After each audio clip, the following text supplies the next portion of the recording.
Oi, pessoal! Voltei aí para falar para vocês um pouquinho sobre a pesquisa de mercado. Pessoal, qual a importância da pesquisa de mercado? É a gente conhecer, lembra que eu falei para vocês, a gente tem que entender lá o nosso problema e a gente tem que ter ele relevante e para entender se nosso problema a gente precisa falar com as pessoas, conhecer o nosso cliente, conhecer o nosso usuário. A pesquisa de mercado é uma dessas ferramentas, tá? Ela é muito simples de fazer. Claro que se a gente quer fazer um nível acadêmico, a gente precisa ter alguns rigores. Mas quando a gente quer desenvolver um negócio, a gente não precisa ter tanto rigor, mas focar muito mais em realizar essa pesquisa e conhecer um pouquinho mais quem é o nosso cliente, quem é o nosso usuário. Então, como é que a gente constrói uma pesquisa de mercado? A gente vai lá e primeiro faz uma super pesquisa, tá? Eu vou mostrar para vocês aqui como é que eu faço normalmente as minhas pesquisas sobre determinados temas para que a gente possa aí ter uma visão geral sobre um determinado assunto. Então eu vou mostrar para vocês o que eu faço aqui, pessoal. Olha só, eu vou pesquisando várias coisas a respeito do meu problema e eu vou escrevendo todas elas. Depois eu começo a fazer setas e ver como é que essas coisas se relacionam.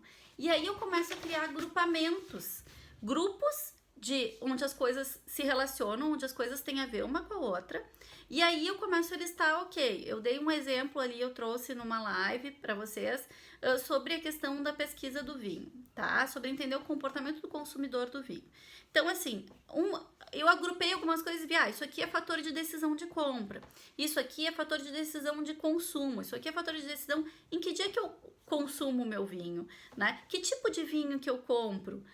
O que leva eu decidir o tipo de vinho que eu vou escolher? Então, assim, eu criei esses agrupamentos e para isso a gente começa a criar as questões.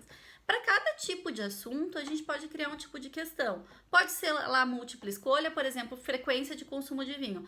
Eu consumo uma vez por semana, 2 vezes por semana, 3 vezes por semana, todos os dias, somente no final de semana. A pessoa vai escolher uma resposta só. Mas eu posso também trazer questões do tipo: o quanto você valoriza num vinho? Por exemplo, a textura, o sabor, a cor, a harmonização dele com outras coisas. E para cada um desses eu posso criar uma escala de importância. Então lá, não valorizo nem um pouco, nem um pouco importante, extremamente importante na minha decisão de consumo do vinho, de valorização de atributos, certo? Então a gente tem várias formas. A gente pode fazer perguntas abertas. Quando a gente faz perguntas abertas, a gente só tem que ter cuidado o quanto vai vir, o quanto a gente vai conseguir gerenciar na quantidade de questões que a gente tem, certo? Então a gente vai criando essas perguntas. No final, eu sugiro que vocês façam isso no final. No final, vocês criam a descrição. A pessoa vai responder lá qual a idade, qual o gênero, qual a renda familiar, onde é que ela mora, conforme as informações que sejam importantes para vocês.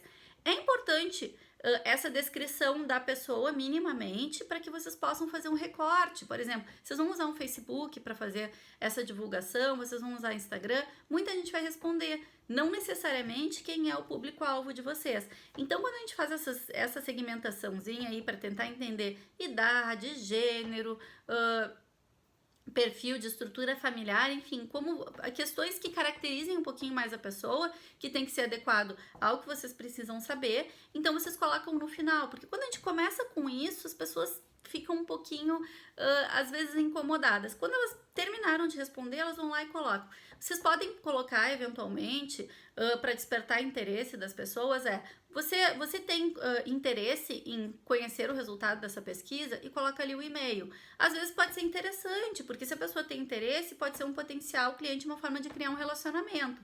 Então, a gente pode também colocar isso aí.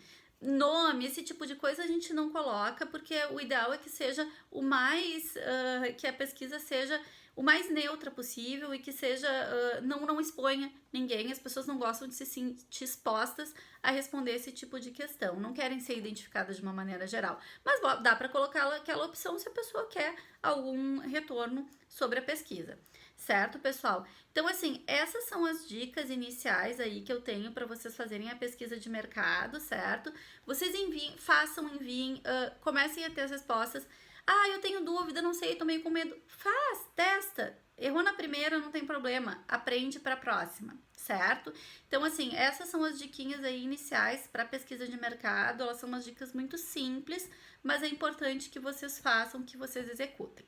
O outro tema que eu quero trazer aqui para vocês, que é super importante para essa etapa inicial, é o desenvolvimento de um protótipo, né? Eu mostrei aí nas lives, vou mostrar um pouquinho o que é um protótipo. É a gente conseguir colocar, de alguma maneira, a nossa ideia no papel, certo? É a gente tirar ela do papel. Isso aqui é o protótipo do meu jogo, né? O protótipo inicial, isso aqui já não faz mais parte. E aí que eu quero trazer para vocês a importância de um protótipo. A gente prototipa primeiro para ver a forma, para ver se as coisas funcionam sim ou não, se as coisas se encaixam, se elas fazem sentido. Quando a gente começa a colocar no papel, a gente começa a ver os problemas e as dificuldades. Então, o protótipo ele tem um papel essencial nesse momento. Até pra gente mostrar para as pessoas, olha, isso aqui que eu tô pensando. As pessoas dizem, olha, eu não entendi. Se a pessoa disse não entendi, opa, começa meu primeiro obstáculo, não obstáculo, lembra? Vamos transformar em oportunidade, ver o que a pessoa não entendeu, vamos melhorar.